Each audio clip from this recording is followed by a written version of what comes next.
जसं तुम्ही बोलला, की स्वामींनी तुम्हाला पाठवलं तिथे बघण्यासाठी. तसंच स्वामींच्या कृपेने खूप सारे फोन आले मदतीसाठी मला. म्हणजे त्यांना मदत हवी आहे. खूप सारे लोकांचे प्रॉब्लेम आहेत. त्यामध्ये मेजर तुम्ही प्रॉब्लेम असं समजू शकता, की पैशाचा खूप मोठा प्रॉब्लेम आहे. जसं की नोकरी लागत नाहीये किंवा कर्ज वाढत जातंय किंवा बऱ्याच लोकांचं मुलांविषयी खूप प्रॉब्लेम आहेत. की मुलं नीट बघत नाहीयेत, सांभाळत नाहीत किंवा मुलं ऐकत नाहीत, जॉब भेटत नाहीये, लग्न होत नाहीये आणि दुसरं आहे म्हणजे आजारपण. तर म्हणजे हे जे प्रॉब्लेम आहेत, हे सगळे वास्तू रिलेटेड आहेत. म्हणजे ह्यातून सगळ्यांना वास्तू दोषाचा प्रभाव असेल ह्या सगळ्या प्रॉब्लेमवर? नक्कीच. खूप सुंदर प्रश्न होते हे तुमचे. थोडक्यामध्ये सांगतो. आपलं हे जे पूर्ण जीवन चक्र जे आहे ना, हे काही ठराविक फॅक्टर्स वरती चालतं. एक आहे वास्तुशास्त्र, एक तुमची ग्रहदशा, तिसरं तुमचे कर्म आणि चौथं म्हणजे छोट्या लेवलला तुमचं जे प्रारब्ध आहे हे मॅटर्स करतं. ओके. समजा मी वास्तुशास्त्राला 30 ते 40% हा पार्ट दिला, ज्योतिषशास्त्राला 31% दिला, बरोबर. कर्माला 31% दिला, उरलेले काही पर्सेंट तुमच्या प्रारब्ध, तुमच्या गतजन्माचे जे तुमचे भोग आहेत जे या जन्मात काम करतात, या सगळ्यांचं मिश्रण म्हणजे तुमची लाईफ वर्क करते. बरोबर. जर तुम्ही अध्यात्माच्या मार्गाला लागलात आणि या गोष्टीला समजून आलात की माझ्या जीवनाला हे नक्की काय इम्पॅक्ट करतंय आणि या गोष्टी जर तुम्ही बॅलन्स करत गेलात, तुम्हाला कुठे मागे वळून पडायची गरज पडणार नाही. हा माझा स्वतःचा वैयक्तिक अनुभव आहे. अच्छा. तुम्ही जे प्रश्न विचारलेत ते वेगवेगळ्या पार्टचे प्रश्न आहेत. अच्छा. फॉर एक्झाम्पल, एखाद्याला नोकरी मिळत नाही आहे, नोकरीसाठी संधी कुठून येते? घराची जी उत्तर दिशा आहे ही तुमच्या जीवनामध्ये संधी आणत असते. चेक करा तुमच्या उत्तरे दिशेमध्ये जर किचन आला आहे का, टॉयलेट आला आहे का, तर तुम्हाला हे इम्पॅक्ट येऊ शकतात. ओके. हा झाला जॉबच्या संदर्भात. दुसरं, मुलांचं लग्न होत नाही. हा प्रश्न माझ्यासाठी खूप कॉमन, मला खूप वेळा असा प्रश्न विचारला जातो. बरोबर. लग्नविधी कार्यासाठी जी दिशा आहे ती अग्नेय दिशा, अग्नी तत्वाची. आपण कुठलंही एखादं विधी करतो त्यावेळेस अग्नीची गरज असते. बरोबर. ती आहे अग्नेय दिशा. अग्नेय दिशेमध्ये जर टॉयलेट आला असेल किंवा अग्नेय दिशेमध्ये निळ्या रंगाचं पेंटिंग झालेलं असेल, कारण निळा रंग हा जलतत्वाचा प्रतीक आहे आणि अग्नी तत्वामध्ये निळा रंग म्हणजे पाणी येणं, म्हणजे अग्नी विझणं. बरोबर. तुमच्या कार्यामध्ये कुठेतरी प्रॉब्लेम येणार. दुसरी जी दिशा आहे ती आहे पितरांची नैऋत्य दिशा. नैऋत्य दिशा ही तुम्हाला ब्लेस करत असते पितरांच्या मार्फत. जर तुमच्या जीवनामध्ये पितृदोष असेल तर पितृदोषामार्फत तुम्हाला नैऋत्य दिशेतून निगेटिव्ह इम्पॅक्ट येत असतात. नैऋत्य दिशेमध्ये दरवाजा असेल त्याला थोडंसं ट्रीट करून घ्या. नैऋत्य दिशेमध्ये किचन असेल त्याचं पाहून घ्या. नैऋत्य दिशेमध्ये टॉयलेट सुद्धा मॅटर्स करतो. ओके. सो हा झाला विवाहाचा भाग. दुसरा जो सगळ्यात महत्वाचा भाग आहे हेल्थ. हेल्थसाठी ईशान्य दिशा मॅटर्स करते. ईशान्य दिशा जर तुमची बिघडली असेल तिथे स्वच्छता जास्तीत जास्त ठेवा. चुकून जर टॉयलेट आलाच असेल तिथे जास्तीत जास्त स्वच्छता ठेवा. ओके. ट्राय करा तिथे कमोड टॉयलेटची सुविधा ठेवा आणि ते जे झाकण असेल ते सदैव बंद असेल. दुसरा एक उपाय सांगतो ईशान्य दिशेसाठी, म्हणजे जो काही प्रमाणात ज्यांना शक्यच नाही की ते घरामध्ये चेंजेस करणं. हो. ईशान्येचं जे टॉयलेट आहे त्याच्या ज्या भिंती आहेत त्याच्यावरती ट्राय करा की अप्पर साईडला मिरर आणि फ्रंट साईडला मिररने ते ब्लॉक करता येतं का, ट्राय करा. मिरर काय करतं, मिरर रिफ्लेक्शन देतं या दिशेचा, म्हणजे त्याच्या समोरची दिशा आहे. बरोबर. म्हणजेच आपलं सबकॉन्शियस माइंड ऍक्सेप्ट करतं की समोर टॉयलेट नाही, पूर्ण दिशा ही ओपनड आहे. सो थोड्याफार प्रमाणात त्याचा इम्पॅक्ट पडू शकतो. ओके. म्हणजे पूर्ण स्क्वेअर येस मिरर लावायचे. शक्य झालं पूर्ण ती भिंत करावी. अदरवाईज शक्य नसेल, ते खूप बेकार वाटत असेल तर ऍटलिस्ट वरचा पोर्शन तुम्ही मिररने कव्हर करावा. हा झाला ईशान्यसाठी. आणि शक्य जितकं होईल तितकं तिथे स्वच्छताही ठेवण्यास प्रयत्न करा. ईशान्य दिशेच्या आसपास धन्वंतरी देवतेचा फोटो लावण्यास ट्राय करा. धन्वंतरी देवता जी आहे ती तुमच्या आरोग्याची देवता आहे. ठीक आहे. ते तुम्हाला आरोग्यामध्ये थोडंसं न्याय देण्यास मदत करेल. बरोबर. आता पुढची गोष्ट, मुलं अभ्यास करत नाही, मुलांचं लक्ष नाही. मुलांना अभ्यास करण्यासाठी जे दिशा येतात ती येते पूर्व, ईशान्य आणि उत्तर या दिशा. या दिशा जर स्वच्छ असतील, इथे क्लटर्स नसेल. क्लटर्स हल्ली काय होतं माहिती, मी बऱ्याच वेळा एक गोष्ट ऑब्झर्व केली की लोक वर्षानुवर्ष आहेत ते कचरा, आहेत ते बिराड, आहेत त्या वस्तू सगळ्या ॲज इट इज ठेवतात, पूर्ण त्याचं क्लटर्स बनवून ठेवतात. हे क्लटर्स काय करतात माहितीये, हे निगेटिव्ह इम्पॅक्ट करत असतं, ह्याचे निगेटिव्ह आयन्स जनरेट होतात आणि हे तुमच्या जीवनामध्ये निगेटिव्ह इम्पॅक्ट टाकत असतं. मुलं अभ्यास करत नाही. ट्राय करा, चेक करा की तिथेच तुमचा टॉयलेट आला असेल, त्याच दरम्यान तिथेच असेल. काय करा, तुम्हाला काही उपाययोजना सुचते तर त्याच्यात उपाययोजना करावी. अन्यथा जितकी साफसफाई ठेवता येईल या पर्टिक्युलर दिशेमध्ये तेवढं ट्राय करा. तुम्हाला नक्कीच चांगला मार्ग मिळू शकेल. कर्जासाठी जी सगळ्यात मोठी जी दिशा मॅटर्स करते ती म्हणजे नैऋत्य दिशेमध्ये जर टॉयलेट असेल, नैऋत्य दिशा ही तुम्हाला कर्जाच्या संदर्भात ब्लॉक करू शकते. अच्छा. तर नैऋत्यला जर टॉयलेट असेल तर ट्राय करा की त्याला थोडंसं ट्रीट करता आलं तर. नैऋत्यच्या टॉयलेटला ट्रीट करता येऊ शकतं, ईशान्येच्या टॉयलेटला तेवढी ट्रीटमेंट सुविधा नाही आहे. तर नैऋत्यच्या टॉयलेटला काय करू शकता की जास्तीत जास्त येलो कलरचा वापर तिथे करावा त्या टॉयलेटमध्ये, किंवा तिथे कमोड बसून तो झाकण सदैव बंद असेल, स्वच्छता ठेवावी. हा झाला नैऋत्यच्या संदर्भातील उपाय, जेणेकरून कर्जातून बाहेर यायला मदत होईल. कारण असेच काही 2-3 असेच काही ग्राहकांचे मला पूर्वी कॉल आले जे कर्जामध्ये होते. त्यांना मी हाच प्रश्न केलेला की नैऋत्य चेक करा, नैऋत्यमध्ये काय प्रॉब्लेम्स आहेत ते मला शो करा. त्यांनी क्लिअरली सांगितलेलं की त्यांच्या नैऋत्य दिशेला एक्झॅक्ट ऍक्सेसवरती टॉयलेट होते. ओके. हा, ती उपाययोजना केल्याच्या नंतर ते जे कर्ज आलेलं त्याच्यातून ते बाहेर निघालेले. सो हे आहेत त्याचे उपाय. आणि अरे यार,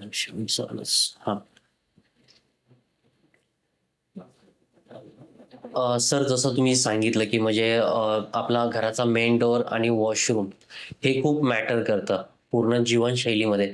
पण इतर पण गोष्टी असतात, जसं की इलेक्ट्रिकल वस्तू असतात आपले, जसं टीव्ही झालं, परत घड्याळ झालं, परत आपला आरसा कुठे असावा, म्हणजे बऱ्याच छोट्या छोट्या ज्या गोष्टी असतात त्याच्यावर पण वास्तुशास्त्र काम करतं की फक्त दरवाजा, किचन, वॉशरूम एवढ्या पुरतच मर्यादित आहे? छान प्रश्न आहे. आरसा जो आहे ना, हा जलतत्वाचं प्रतीक आहे. आपण त्याच्यामध्ये रिफ्लेक्शन पाहू शकतो. बरोबर. हा. ठीक आहे. जलतत्वाच्या दिशा कोणत्या झाल्या? उत्तर, ईशान्य आणि थोडाफार पूर्वेचा भाग. इथे जलतत्व चालतं. म्हणजेच आपले आरसे या दिशेमध्ये चांगला प्रभाव देऊ शकतात.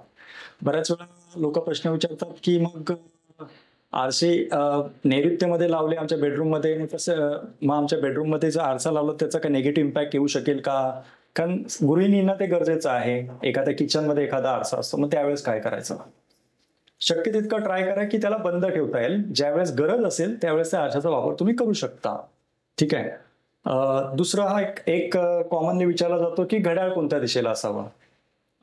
तर घड्याळासाठी आणि कॅलेंडरसाठी हे आपल्याला दिनचर्या दर्शवतात, आपला काळ दर्शवतात. ठीक आहे. त्यासाठी शुभ दिशा म्हणजे एक आहे पूर्व, ईशान्य आणि उत्तर. या दिशेमध्ये तुम्ही या गोष्टी लावू शकता. जर ह्या गोष्टी चुकीच्या दिशेला असतील तर ह्याने काय इम्पॅक्ट पडतो आपल्या शरीरावर किंवा लाईफमध्ये? समजा फॉर एक्झाम्पल तुमचं घड्याळ किंवा तुमचं कॅलेंडर नैऋत्य दिशेमध्ये आहे किंवा दक्षिण दिशेमध्ये आहे. क्षीण म्हणजे दक्षिण म्हणजे क्षीण, हळूहळू क्षीण होणारी दिशा. अच्छा. म्हणजे तुमच्यामध्ये कुठेतरी असे वाटेल की गोष्टी थांबलेल्या आहेत, की तुम्ही कुठेतरी मागे येत आहात. फॉर एक्झाम्पल मिरर्स आहेत तुमच्या या दिशेमध्ये. मिरर आले तुमच्या अग्नी तत्वामध्ये. अग्नी हा तुमचा पैशाशी कारणीभूत आहे, जो तुमचा फायनान्स ठरवतो. अग्नी जर तुमच्या अग्नी तत्व म्हणजे अग्नेय दिशेमध्ये जर मिरर आला असेल तर तिथे पाणी आलेलं आहे, त्यामुळे तुमचा फायनान्समध्ये कुठेतरी तुम्हाला इम्पॅक्ट हा जाणवणार. शक्यतो ट्राय करा की अग्नी दिशेतला जो मिरर आहे तो एक तर बंद ठेवत चला किंवा तिथून तो काढा. ओके. आणि घड्याळासाठी शुभ दिशा ज्या मी दर्शवल्या त्या व्यतिरिक्त जर त्या चुकीच्या झोनमध्ये असतील तर त्याचा नेगेटिव्ह इम्पॅक्ट म्हणजे जसं की तुम्ही काही काळ मागे जाता, म्हणजे तुम्हाला तो जो बॅकिंग जो हवा आहे तो तुम्हाला मिळत नाही, गोष्टी थांबतात. जसे आणि त्याच्यातलं एक गोष्ट अजून बऱ्याच वस्तूमध्ये म्हणजे एक गोष्ट अनुभवलेली आहे की घड्याळ ही बंद ठेवलेली आहेत लोकांनी काही ठिकाणी. बरोबर. तुमच्या वॉर्डरोब्स मध्ये म्हणा किंवा एखाद्या भिंतीवरती घड्याळ बंद झालेला आहे. मी फक्त बंद झालेले घड्याळ चालू करून सुद्धा सेकंड डेला इम्पॅक्ट पाहिलेले आहेत. सो घड्याळ सुद्धा खूप मॅटर्स करतात. म्हणजे घड्याळ म्हणजे लोक मी पण पाहिलंय की जे बंद घड्याळ आहेत ना ते एक वेळ काढून कपाटामध्ये किंवा कुठेतरी ड्रॉवर मध्ये असं ठेवून देणार. बरोबर. मग ते पण चुकीचं आहे का की बंद घड्याळ ड्रॉवर मध्ये पण नाही ठेवलं पाहिजे असं काही? घड्याळ म्हणजेच काय, एक काहीतरी मुवमेंट्स आहे, मोमेंटम आहे. ओके. तो मोमेंटम म्हणजे तुमची लाईफ आहे, तुमची लाईफ कार्यरत आहे. ते घड्याळ बंद आहे म्हणजे मोमेंटम थांबलेला आहे. तुम्ही सुद्धा थांबलेला आहात. चेक करा हवं तर. ज्या दिवशी घरातील बंद पडलेली घड्याळ तुम्ही काढून पाहाल, त्याच्या 2 ते 3 दिवसामध्ये काय इम्पॅक्ट पडतो तुम्ही स्वतः अनुभवा. म्हणजे बंद पडलेलं घड्याळ नसूच नाही, म्हणजे ठेवायचंच नाही घरामध्ये कुठेच. Yes yes. ओके. मी तर म्हणेल घड्याळाच्या व्यतिरिक्त जे जे इलेक्ट्रिकल इन्स्ट्रुमेंट्स आहेत ते सुद्धा बंद अवस्थेत घरामध्ये नसा, म्हणजे खूप काळापासून असेच पडून आहेत, त्याचा काहीच वापर नाही, हे सुद्धा नेगेटिव्ह इम्पॅक्ट टाकू शकतात. अच्छा. येस. सर, जसं तुम्ही आता सांगितलं की वॉशरूमची दिशा, परत आपलं किचन, परत आपलं मेन डोर, हे चुकीच्या दिशेने असण्याने खूप सारे प्रॉब्लेम होऊ शकतात. तर म्हणजे वास्तुतज्ञाचा सल्ला घेतला पाहिजे. पण बरेचसे असे आहेत घरं की त्यांना शक्य नाही वास्तुतज्ञाचा सल्ला घेणं. मग त्यांनी काय केलं पाहिजे? मग त्यांना आध्यात्मिक जो प्रवास आहे त्याची कुठे मदत होऊ शकते का त्यांना? नक्कीच. हा प्रश्नाला मी थोडासा माझ्या वेळेने नेताना हे म्हणेल की जर तुम्हाला वास्तू तज्ज्ञाला बोलवणं शक्यच नाहीये तर थोडेसे काही गोष्टी मी आधी त्याच्यामध्ये ऍड ऑन करतो की काय गोष्टी पाहू शकता. फॉर एक्झाम्पल, एखादी वास्तू जर तुम्ही घेत असाल किंवा तुमच्याकडे जी वास्तू आहे त्याचं टॉयलेट कुठल्या दिशेला आहे, त्याच्या कोणत्या दिशा आहेत. वास्तूचा जो टॉयलेट आहे त्याच्यासाठी 3 दिशा आहेत तुमच्याकडे. एक सगळ्यात पहिली महत्वाची दिशा म्हणजे एक पश्चिम आणि वायव्यच्या दरम्यान जो स्पेस आहे, ही सगळ्यात पहिली दिशा. इथे टॉयलेट असेल तर चालू शकेल. पश्चिमी साईडला असेल जितका तितका सुद्धा चालू शकेल किंवा वायव्यला सुद्धा चालू शकेल. ठीक आहे. बरोबर. दुसरी जी दिशा आहे ते एक साऊथ म्हणजे दक्षिण आणि एक नैऋत्यच्या मधले जी स्पेस आहे त्याला साऊथ ऑफ साऊथ वेस्ट म्हणतात, डिस्पोजल झोन आहे. या दिशेमध्ये असलेला टॉयलेट निगेटिव्ह इम्पॅक्ट देत नाही. तिसरी दिशा आहे पूर्व आणि आग्नेयच्या मध्ये एक स्पेस येते, एक जागा आहे, त्याला म्हणतात पूर्व आग्नेय दिशा. या दिशेतील टॉयलेट निगेटिव्ह इम्पॅक्ट देत नाही. ओके. या 3 जागेमध्ये असलेले टॉयलेट जर तुम्ही तुमच्या वास्तूमध्ये जर ठेवाल तर काही इश्यू नाहीये. किचनसाठी फॉर एक्झाम्पल फ्लॅटसाठी प्रत्येक व्यक्तीला आग्नेय दिशेतच किचन येईल याची काही गॅरंटी नाही, कारण फ्लॅट सिस्टममध्ये या सगळ्या गोष्टी पॉसिबल नाहीये. तर ट्राय करा. दुसरी जी दिशा आहे ते वायव्य आणि पश्चिमी जी दुसरी दिशा आहे, इथे सुद्धा तुम्ही किचनला प्राधान्य देऊ शकता. किचन फर्स्ट ऑप्शन आग्नेय आहेच, नो डाऊट. पण जी नाही, जर शक्यच नाहीये तर शक्यतो ट्राय करा की तो जो किचनचा जो चुला आहे तो ईशान्य दिशेत येऊ नये. ईशान्य म्हणजे परत सांगतो तुमचं सर आहे आणि त्याला जर तुम्ही अग्नी लावतात म्हणजे तुमच्या डोक्यात काहीच नाही. बरोबर. ठीक आहे. मग या 2 गोष्टींना सगळ्यात पहिलं फॉलो करा. त्यानंतर आता या सगळ्या गोष्टी पाहून सुद्धा जर दोष आहेत, मग आता आध्यात्मिक उपाय काय? अध्यात्माला दुसरा पर्याय नाही, म्हणजे अध्यात्माशिवाय दुसरा पर्याय नाही असं मी म्हणू शकेल. अध्यात्मामध्ये फॉर एक्झाम्पल एखाद्या व्यक्तीचं लग्न जुळत नसेल किंवा खूप व्यत्यय येत असेल किंवा अजून एक काही उदाहरणं देतो ज्याच्यामध्ये मी लोकांमध्ये रिअल एक्झाम्पल्स पाहिलेले आहेत. हजबंड वाईफ मध्ये जमतच नाहीये. हो. एकच उपाय सांगतो, नवनाथांचा 28वा अध्याय रोज वाचायला सुरू करा.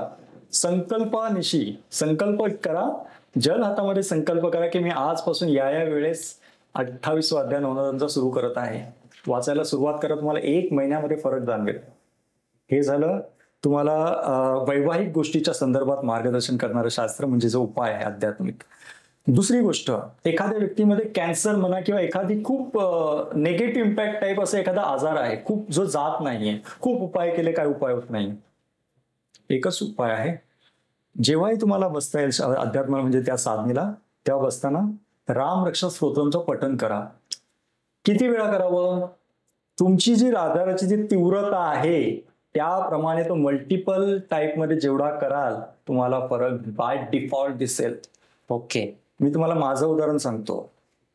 1 वर्षाआधी मला इतका आजार झालेला की मी त्याच्यातून बाहेर निघत नव्हतो. म्हणजे सगळे डॉक्टर करून झालेले यार, म्हणजे सर्व गोष्टी करत होतो. त्यावेळेस मला असं वाटतं की काहीतरी याचे मी चुकतोय, म्हणजे अध्यात्मामध्ये मी आहे पण काहीतरी याचे मी मिसिंग करतोय, सगळी औषधं खातोय. त्यावेळेस वाटलं की राम रक्षा स्तोत्रम विषयी विचार नाही केलेला आहे. मी सुरुवात केली, 7 वेळा सायंकाळी वेळेस, कारण माझा जो वेळ आहे तो सायंकाळी मला मिळतो, तर संध्याकाळच्या वेळेस 7 वाजता मी बसून 7 वेळा रोज त्याचं पठण करता करता मला टोटली 7 दिवसामध्ये त्याचा फरक आला असेल. मला कुठलंच औषध घ्यायची गरज नाही पडली. ही ताकद आहे आपल्या अध्यात्मामध्ये. बरोबर. आपण बाहेरच्या जगातली गोष्टी शोधतोय की ते मोठं, हे चांगलं, बट नाही, आपल्या अध्यात्मामध्ये खूप ताकद आहे हो, पण आपण त्याचा खरा वापर करत नाही. बरोबर. येस. तर हे जे 2 आध्यात्मिक उपाय आहेत, हे एक तर तुमच्या वैवाहिक कार्यामध्ये आणि प्लस तुमच्या आजारामध्ये नक्कीच मदत करतील. वास्तूमध्ये जितकं शक्य होईल तितकं सकारात्मक राहण्याचा प्रयत्न करा. सकारात्मक बोला. वास्तू एकच सेंटेन्स बोलते, तथास्तु. जर एखादी व्यक्ती त्या घरामध्ये फक्त निगेटिव्ह बोलत असेल की या घरात आल्यापासून माझ्या जीवनात सगळं वाईट होतंय, असं होतंय, तसं होतंय, वास्तू फक्त तथास्तु म्हणेल. त्याची जी तीव्रता आहे ना, ती अजून वाढेल. अच्छा. मग जर आपल्या सकारात्मक बोलण्याने आपलं जीवन जर बदलत असेल तर का बोलू नये. मला एक सांगा, आजवर तुम्ही इतरांना जेव्हाही काही नेगेटिव्ह तुमच्याविषयी सांगता, किती जणांनी तुम्हाला मदत केली असेल हो? बरोबर. शक्यच नाहीये की तो तुमचं ऐकून ऐकून कंटाळल्याने तुम्हाला सोडून निघून जाईल किंवा तो तुम्हाला इग्नोर करायला सुरुवात करेल. बरोबर. पण ज्यावेळेस तुम्ही सकारात्मकतेचा साथ देता आणि सकारात्मक बोलायला चालू करता, तुम्हाला काही दिवसातच दिसून येईल की निगेटिव्ह लोक तुमच्यापासून दूर झालेले असतील आणि सकारात्मक लोकांशी तुम्ही जोडले गेलेले असाल. पण जर त्या वास्तूमध्ये राहून तुम्ही सकारात्मक, तुमच्याकडे जे आहे त्यासाठी कृतज्ञता द्या ना, ग्रॅटिट्यूड द्या ना. तुमच्याकडे हे आहे, मला परमेश्वराने एवढं सगळं शरीर दिलेलं आहे, सगळ्या गोष्टी चांगल्या आहे, मला इतकं चांगला परिवार दिलेला आहे, त्याच्यासाठी कृतज्ञता द्या ना. म्हणजे नाही आहे, ज्यांच्याकडे हात पाय नाही, मग ते कसे जगत असतील हो? जर आपण कृतज्ञतेचा भाव ठेवू ना, जे आहे त्याला आपण चांगलं म्हणू ना, तर परमेश्वर अजून चांगले येतो, तो तथास्तु म्हणत राहील. बरोबर. तर हीच एक गोष्ट आहे. आणि घर जितकं सुंदर ठेवता येईल, घरामध्ये अगरबत्तीचा वापर करणं, दिव्यांचा वापर, संध्याकाळचं ध्यान साधना, सकाळची एक पूजा करणं, ह्या सगळ्या गोष्टी आध्यात्मिक उपायातून तुम्ही घराला एक चांगला न्याय देण्यास मदत करू शकता. सर, घरामध्ये म्हणजे आपण जसं बोलतो की एक चांगली वास्तू, की ज्याची वास्तू रचना खूप छान आहे, अशी कशी असली पाहिजे वास्तू? नक्की त्याचा मेन डोर, त्याचा वॉशरूम, त्याचा बेडरूम, त्याचं किचन, बाकी जे एलिमेंट्स आहेत ते कुठे, त्याची रचना कशी असली पाहिजे? वास्तूचा जो मेन डोर आहे, दरवाजा, हा शक्यतो ट्राय करा की तो उत्तर दिशेत येतो का, ही पहिली दिशा. त्यानंतर पूर्व दिशा. पूर्वमध्ये सुद्धा तुम्ही आग्नेयेकडे येऊ नका, तुम्ही ईशान्येकडे जा. ठीक आहे. उत्तर तुमचा ऍक्सिसचा दरवाजा चालू शकतो. लेफ्ट राईट दोन्ही साईडला पॉझिटिव्ह दरवाजा आहे, ऍक्सिसचा दरवाजा. ईशान्येचा दरवाजा व्यक्तीला आध्यात्मिक बनवतो. ओके. उत्तरेचा दरवाजा लोकांच्या जीवनात भरभराट आणायला मदत करतो. जास्तीत जास्त म्हणजे मारवाडी, गुजराती क्लायंट जेव्हाही मला वास्तूसाठी विचारतात, ते दरवाजा उत्तरेचाच माझ्याकडून घेतात. अच्छा. जी व्यक्ती राजकारणामध्ये आहे किंवा जो बिझनेसमध्ये आहे, बऱ्याच लोकांशी जोडणं हे त्याचं काम आहे, त्यांनी पूर्वचा दरवाजा घ्यावा. पूर्व ही लोकांना जोडायची मदत करते. अच्छा. तसा पूर्वेला आपला सूर्य येतो, जो सर्व जगाला प्रकाश देतो. तसे पूर्व ही सोशल कनेक्शन्स म्हणजे सामाजिक दिशा आहे, जी तुम्हाला सगळ्यांशी जोडायला मदत करते. तुम्ही बघा, मी तुम्हाला एक उदाहरण देतो. जसं की फॉर एक्झाम्पल, पूर्व दिशा ब्लॉक आहे, म्हणजे पूर्व दिशेला भिंत आलेली आहे किंवा पूर्व दिशेला टॉयलेट आलेला आहे, तर या घरातील लोकांना बऱ्याच जणांशी जोडताना खूप दूर होत असतील. एकल कोणत्या टाईप ही व्यक्ती राहत असेल. अध्यात्म प्लस त्याची जी असलेली पूर्वपुण्य आहे, या व्यतिरिक्त जर ह्या दिशेमध्ये जर टॉयलेट असेल तर थोडासा तो निगेटिव्ह इम्पॅक्ट देऊ शकतो. ठीक आहे. आता बाकीच्या ज्या गोष्टी झाल्या, बाकीचे एलिमेंट्स, त्याच्यामध्ये तुमचा जो बेडरूम आहे, सगळ्यात पहिलं जे प्राधान्य ते नैऋत्य दिशेला. घरातला जो करता धरता आहे त्यांनी नैऋत्य दिशेचा बेडरूम घ्यावा. त्याला जर समजा 2 मुलं असतील किंवा जे वर्किंग असतील, त्यातल्या एकाने दक्षिणेचा दरवाजा घ्यावा आणि एकाने पश्चिमेचा दरवाजा घ्यावा. समजा त्याच्या आई वडील असतील किंवा लहान मुलं असतील, तर त्यांच्याकडे एखाद्या अजून बेडरूमची सुविधा असेल तर त्याने पूर्वेचा बेडरूम घेऊ शकतात. समजा चुकून आपला जो बेडरूम आहे तो आग्नेय दिशेत येत असेल, आग्नेय दिशा आहे फायर, अग्नी आहे तिथे. ठीक आहे. या दिशेमध्ये असलेला जो बेडरूम आहे आणि इथे असलेला जो बेड आहे, इथे जर नवरा बायको झोपत असतील तर ते जास्त करून तुम्हाला ऑब्झर्व होईल की ते खूप तापट होत असतील, कारण अग्नी आहे तिथे. ओके. अशा वेळेस काय करावं, तो जो ऍक्सिस आहे, अग्नेयचा जो ऍक्सिस असेल, तिथून बेडला थोडंसं शिफ्ट करावं, म्हणजे अग्नेयचा जो प्रभाव आहे तो तेवढासा त्यांच्यामध्ये दिसणार नाही. बरोबर. ठीक आहे. हा झाला बेडरूमचा पार्ट.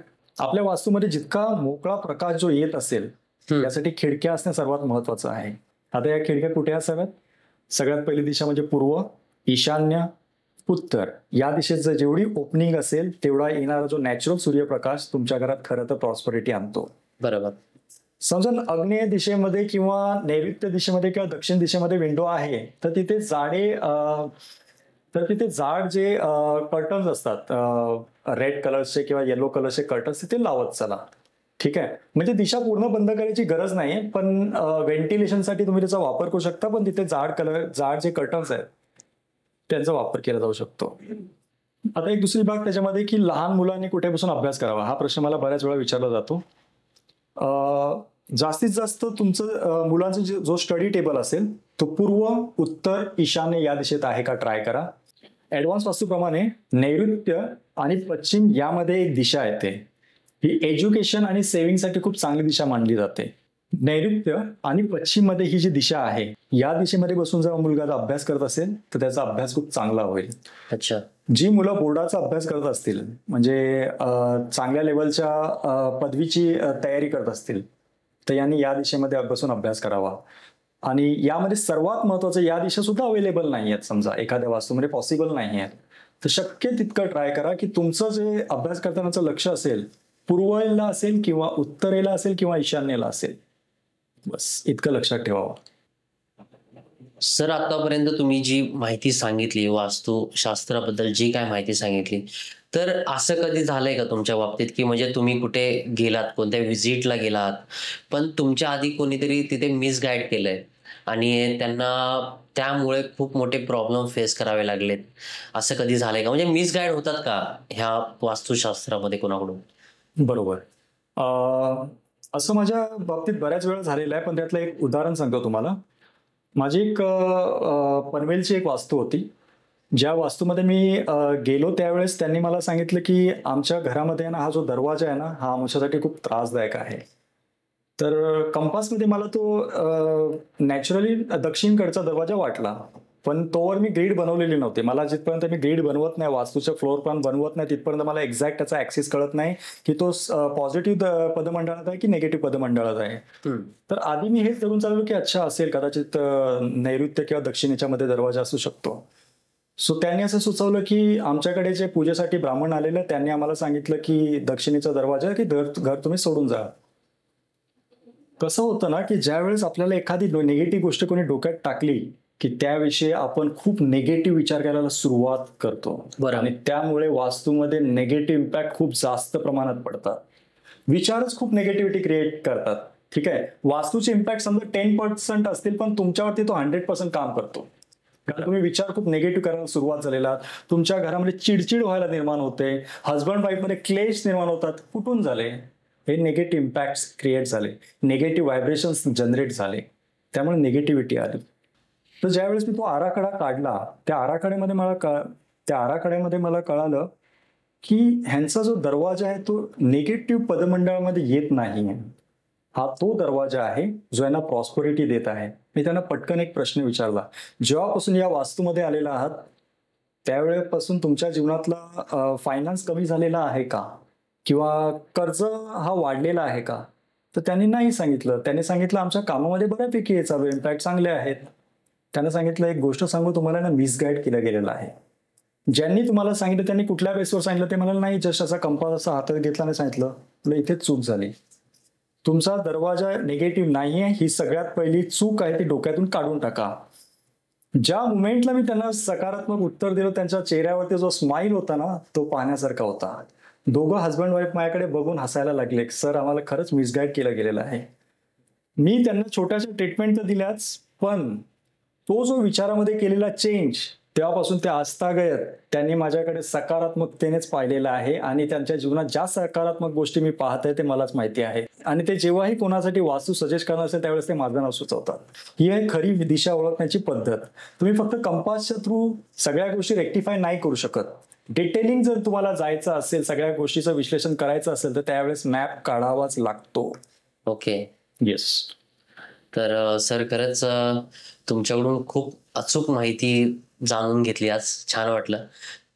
आणि तुम्ही आलात, आमच्यासाठी वेळ दिलात, आमच्या प्रेक्षकांसाठी वेळ दिलात, त्यासाठी खरंच खरंच खूप धन्यवाद तुमचं. खरं तर आपले मनापासून आभार की आपण मला ही संधी दिलेली आहे की मी आपल्या सगळ्या प्रेक्षकांसमोर आपलं मत मांडू शकलो, थोडंसं गायडन्स देऊ शकलो. आणि ही सगळं स्वामी कृपा आहे असं मला वाटतं. आणि हीच ती स्वामी कृपा आहे ज्यामुळे आज पूर्ण विश्वामध्ये किंवा या आपल्या देशासाठी मी काही वास्तूसाठी लोकांसाठी मदत करू शकतो, लोकांना खरा न्याय देऊ शकतो. यासाठी सर्व काही स्वामी कृपाच मी मानू शकतो. तर खरंच मनापासून आभार की आपण मला ही संधी दिली. धन्यवाद.